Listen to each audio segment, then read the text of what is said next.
Rev up your engines.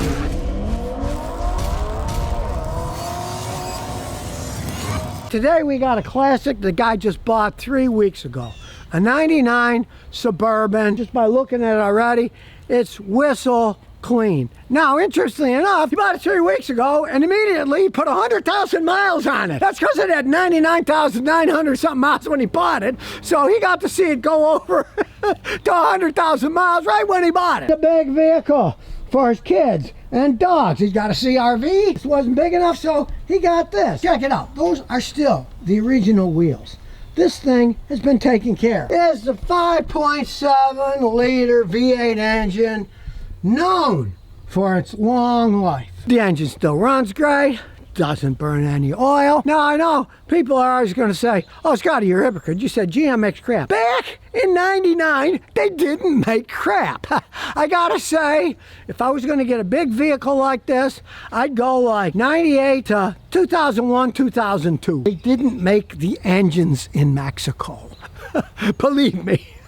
If they did, it probably still wouldn't be rolling down the road. If you're a fan of chrome, look at that. It's still all chromed. The wheels are still good. This guy spent months looking for this thing. He took his time. He didn't want a rust bucket. He didn't want something with 100 million miles on it. And under here, solid frames, and you can see it's coated. This is why if you want one of these vehicles like he does on the East Coast, you want to coat these things every once in a while. Clean them and coat them. This one has been done immaculately. There's no rust at all. And you notice nothing's leaking out of the transmission, the transfer case, the differential. It's all bone dry. Now that, of course, is the first thing you should look on the car is the frame. This thing is immaculate. The previous owners paid some really good company to seal it. Not only did a good job, it hadn't rusted, but all the sealant's still on there. It didn't even come off yet. So they did a phenomenal job. And as I told the owner, if you live up north, you got a heated garage, make sure you got a heated water connection in your garage and a pressure washer. Wash all the salt off in the winter. Then you can keep driving these things.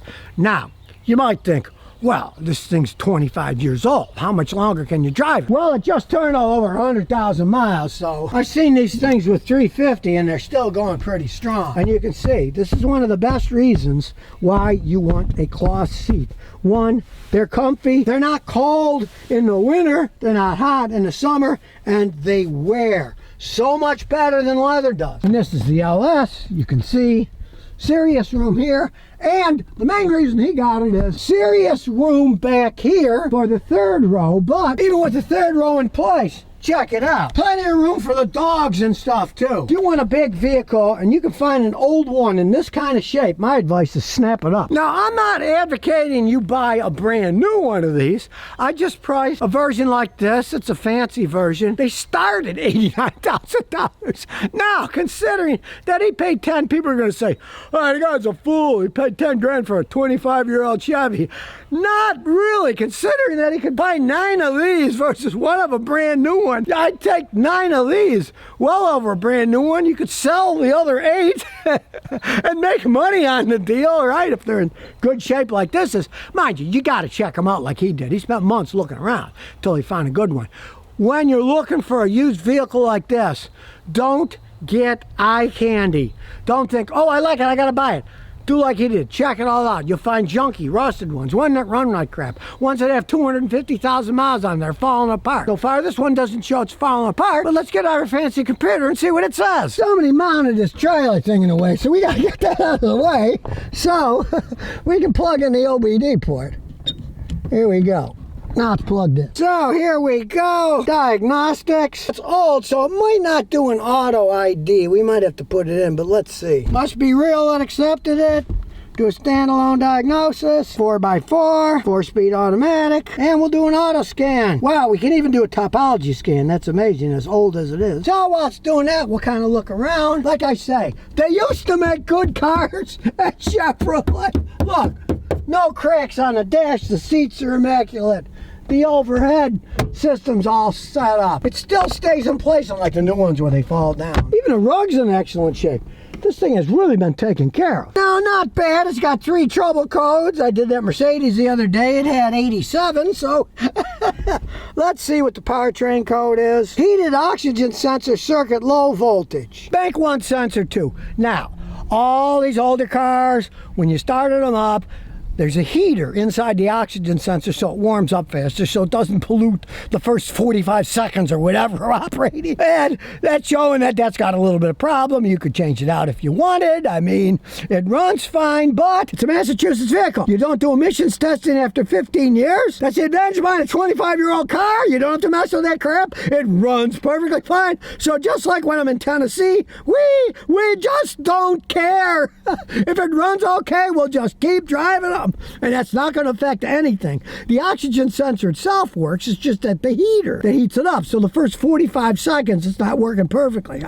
Who cares? I don't work pretty good the first 45 seconds when I wake up either. They erase the code anyways. You see if it'll come back. Who knows? It might have been there for years. Left front wheel speed sensor missing. Oh, I wonder where it went. Okay, they get this old. Speed sensors are going to stop working, right? It brakes fine, it drives fine.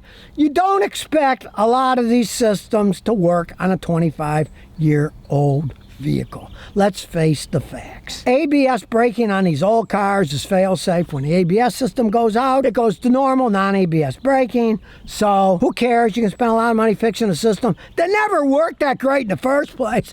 Back in '99, people were suing GM for not making very good and electric brake systems anyway. So we don't care about that either. Race adjuster kicks. Steady race, so now we're going to start her up.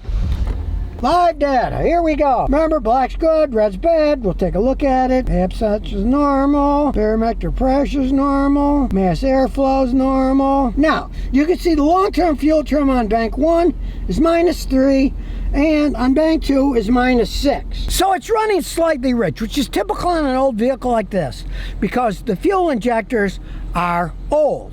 It's not really the 100,000 miles. It's more the 25 years. On this, what I would advise would be put some of Bernie's ATS fuel cleaner in the tank, drive it, and you might find those fuel trims will come right down because it'll clean them out. As they age, they get a little carbon buildup. Instead of making a perfect upside down cone, they splatter around and then it doesn't burn correctly and they run a little bit rich. But really, -3, -6% on something this old isn't bad. We'll look at the misfire counts to see if it affects it at all. We'll go back, alrighty, and look what it says for misfires. Zeros across the board. And again, the secondary ones, 0 misfires across the board. So really, not bad for an old vehicle like this. Let's check out the transmission data. All the different things you can check. Maybe an old car, but GM was one of the first ones to put in decent software so you can analyze the stuff. Knows it's in first gear. I don't see any red data, so all that's good. And as we put in drive, what do I notice? This thing is smooth as the day it was made. And since it's a tall vehicle, we can go flying over the speed bump here. It's gonna bounce, but it's not gonna hit anything. Now, it's a big, heavy vehicle, so it takes the bumps quite well. That's the advantage of a big, heavy vehicle. Of course, the other disadvantage is it's a gas hog, but hey, any vehicle this size is a gas hog, including the new ones that may lie about gas mileage, but in reality, they're all gonna get pretty bad gas mileage. Our average is about 17 now, and that's pretty good for an old vehicle like this. And here we go, we'll step on the gas. Whoop, started to peel out there a little. Plenty of pickup. The V8 engine's got a lot of torque. Don't hear any odd noises. We have the windows open because it's hot outside. Really, for one of these big vehicles, sure, it's a big Suburban.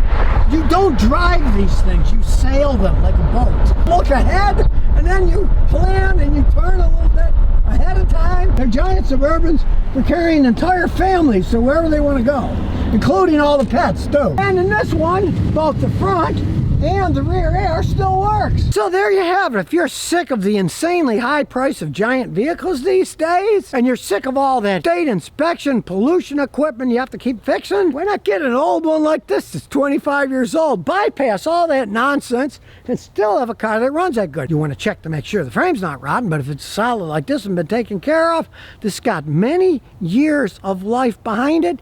You don't have to hassle with all that inspection nonsense in most states because they're so so old. It's a V8 GM. There's parts available just about everywhere. You can modify it to your heart's content, or you can just leave it alone. For $10,000 running this good, I say you're a fool to buy a new one for $90,000 up. So if you never want to miss another one of my new car repair videos, remember to ring that bell.